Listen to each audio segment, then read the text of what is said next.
Vamos iniciar nossa aula de hoje com campo magnético das correntes. Então nós temos aqui um campo de um condutor longo. O que é que ele vai falar? A linha de indução do campo magnético de um condutor reto e longo percorrido por uma corrente elétrica são circunferências concêntricas, ou seja, uma circunferência dentro de outra, certo? Ou seja, o centro dela está desse condutor, ele está dentro do centro de todas as outras circunferências. Por isso que são concêntricas, situados em planos perpendicular ao condutor. Ou seja, o condutor está formando que esse fio, né? Pode ser um fio, está formando um ângulo de 90 graus com um plano formado pelas circunferências. Ok? Então nós temos aqui, ó, ele fala aqui, ó,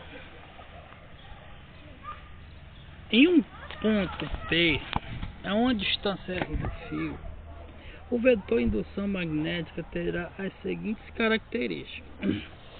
Então nós vamos dar aqui uma ideia de uma mão, certo? Nós temos aqui a mão. Então com a mão nós vamos ter o que o polegar, ele vai dar a mesma direção e o mesmo sentido da corrente, ou seja, a corrente no fio, ela está mostrando aí, ó, que está localizada em I,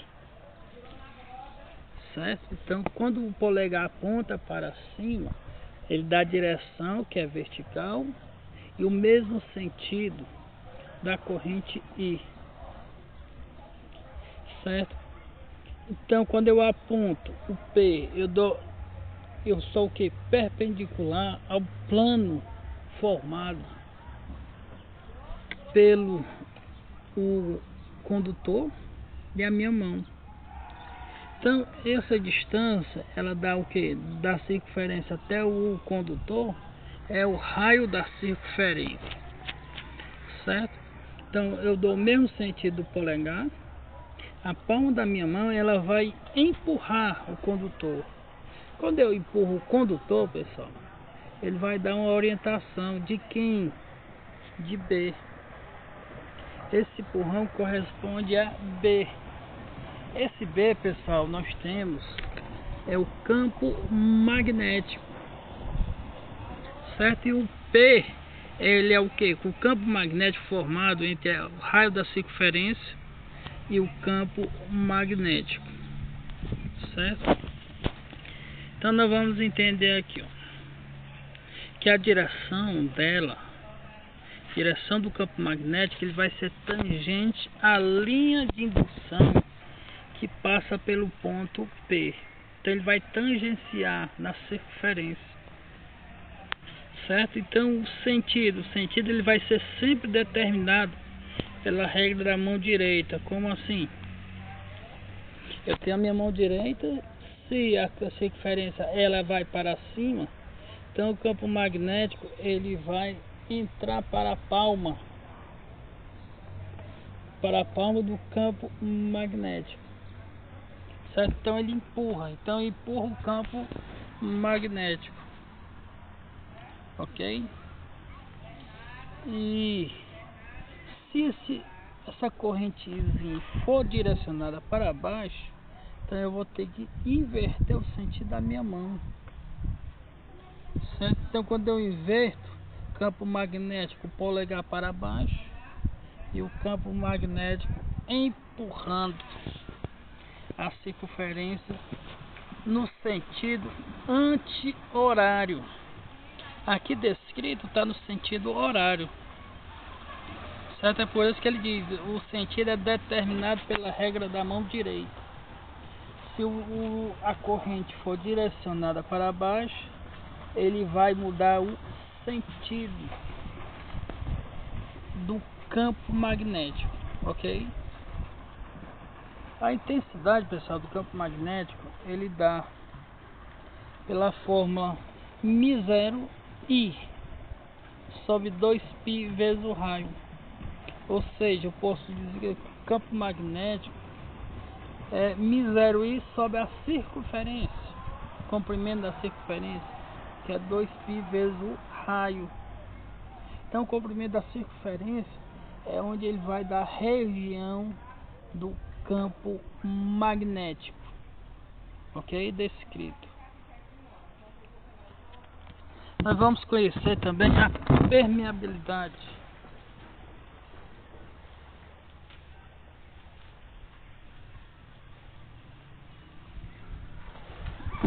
Nós vamos conhecer também a permeabilidade magnética no vácuo. Essa permeabilidade, pessoal, é o que? É onde está inserido o campo magnético, certo? Então o campo magnético ele tem a permeabilidade. Digamos, existe a permeabilidade dentro d'água? Existe. É um valor diferente. Então a permeabilidade é onde mais se encontra, o local que mais se encontra um campo magnético.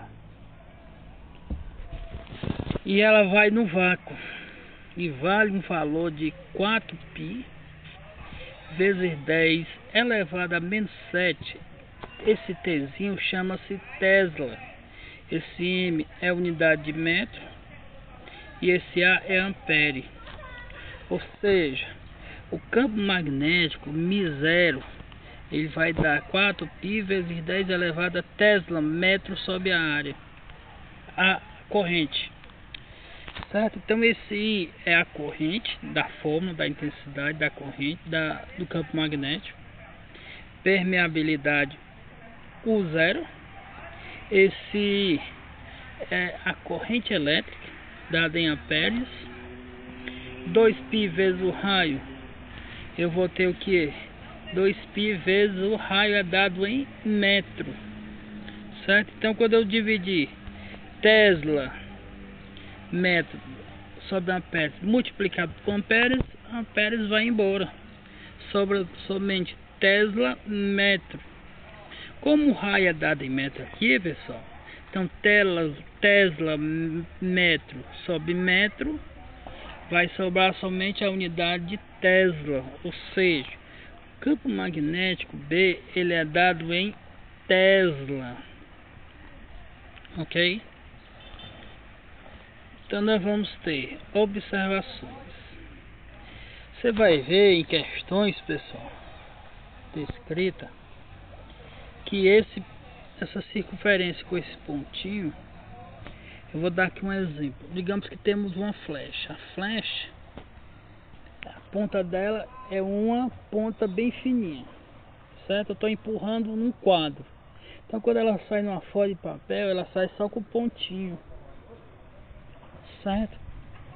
Então se eu empurrar uma folha de papel, agora eu estou empurrando, eu não estou recebendo uma folha de papel, estou empurrando. Quando eu empurro até o fim, eu vou ver que na flechazinha ela vai dar a expressão de um xzinho, que chama-se, digamos, o contrapeso da flecha.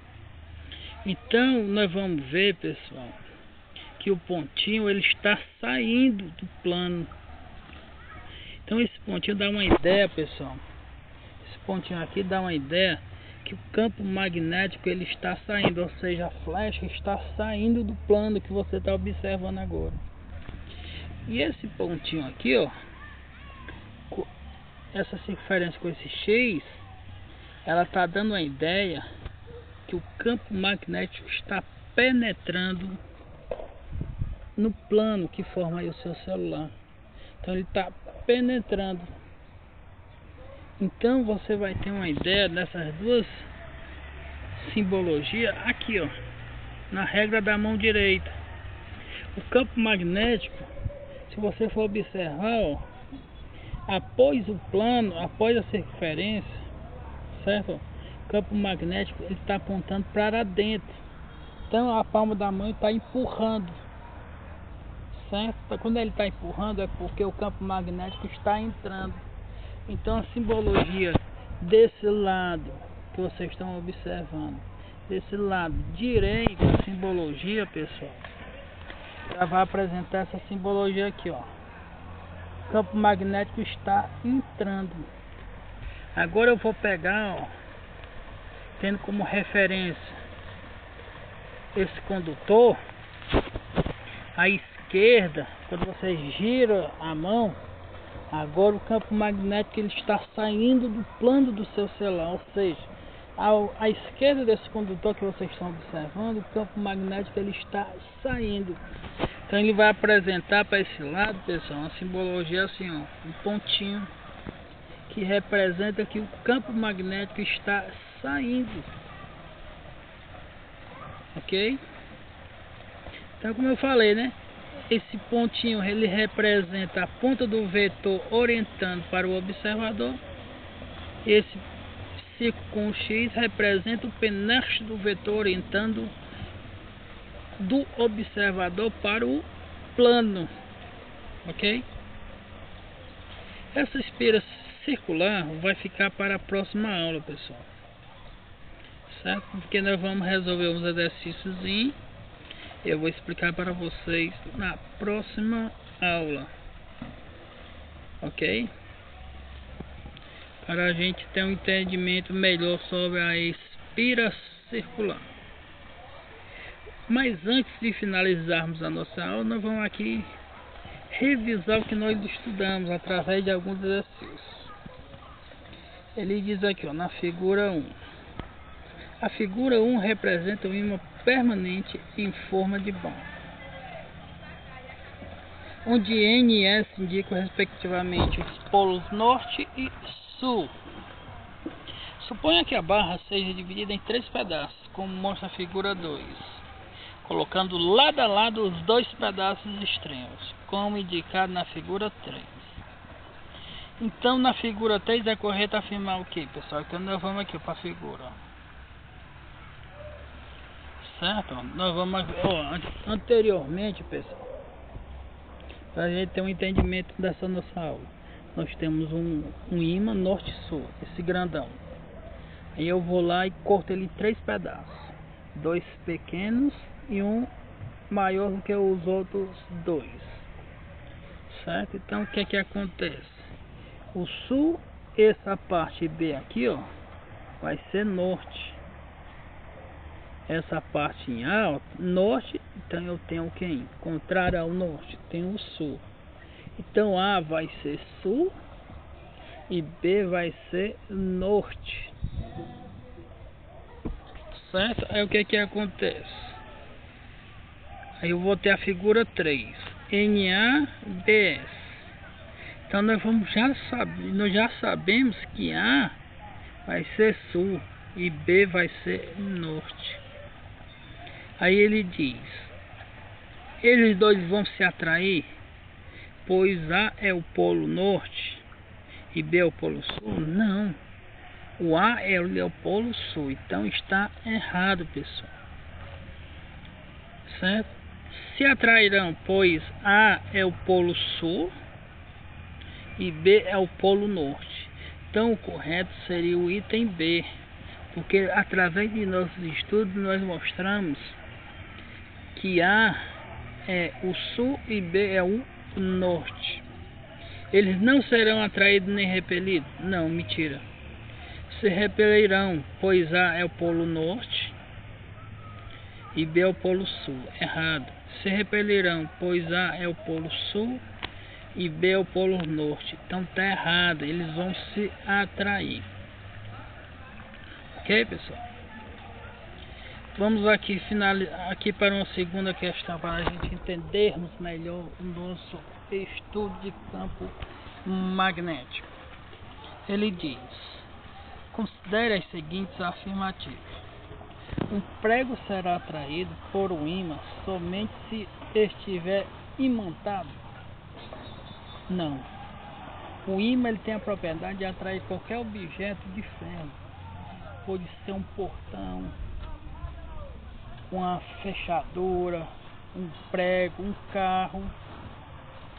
Então, se eu tiver um ímã, ele atrai todo tipo de objeto metálico, certo? Então o item 1 está errado. 2. As linhas de força de um campo magnético são fechadas? Não. Por que não são fechadas? Porque se eu tiver dois ímãs, certo? E eu colocar norte com norte, eles não fecharão o seu campo magnético, sua linha de campo magnético, ou seja, eles podem apresentar o campo magnético aberto e o campo magnético fechado, dependendo dos polos. Se os polos norte com norte eles vão ser abertos e os polos sul com sul serão abertos. Mas se for norte com sul ou sul com norte, eles serão fechados, os seus polos suas linhas de força. O item 3. Correntes elétricas fluindo por dois condutores paralelos provocam força magnética entre eles. Pode-se afirmar que... Então nós vamos ver, ó. Correntes elétricas fluindo por dois condutores paralelos provocam força magnética entre eles? Provocam. Porque eles vão gerar dois campos magnéticos. Vocês vão ver lá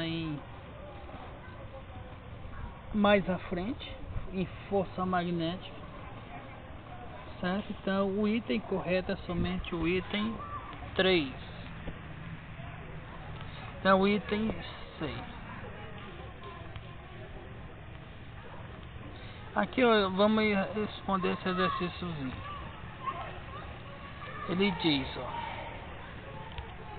considere as afirmações a seguir a respeito de ímãs. Convencionou-se que o polo norte de um ímã é aquela extremidade que, quando o ímã pode girar livremente, aponta o norte geográfico da Terra? Sim. Não.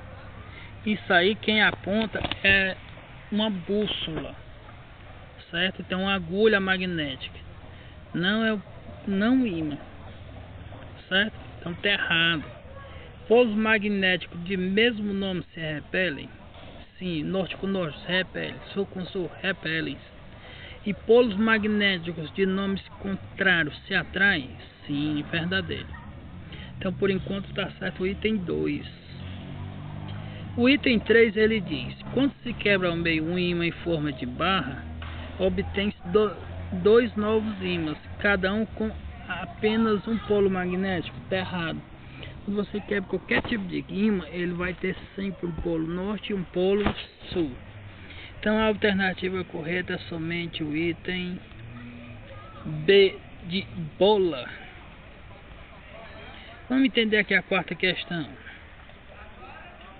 Isso. E finalizar nossa divertida aula por hoje. Ele diz, ó: a linha de indução de um campo magnético uniforme são mostradas abaixo. Então tá aí, as linhas de indução são linhas retas, ou seja, paralelas entre si, direção horizontal e sentido da esquerda para a direita, certo? Aí ele diz: designando porém o polo norte e por esse o polo sul de um ímã, colocado no mesmo plano da figura, é possível concluir que o ímã permanecerá em repouso se estiver na posição. Então se ele sai da esquerda para a direita, é porque o campo magnético ele sai do norte, certo? Então ele está apontando para a esquerda, então ele está saindo do norte, certo? É possível que o ímã permanecerá em repouso se estiver na posição sul e norte? Não, no item A não. Sul e norte, na vertical não. Norte e sul, opa, norte e sul não. Norte e sul para baixo.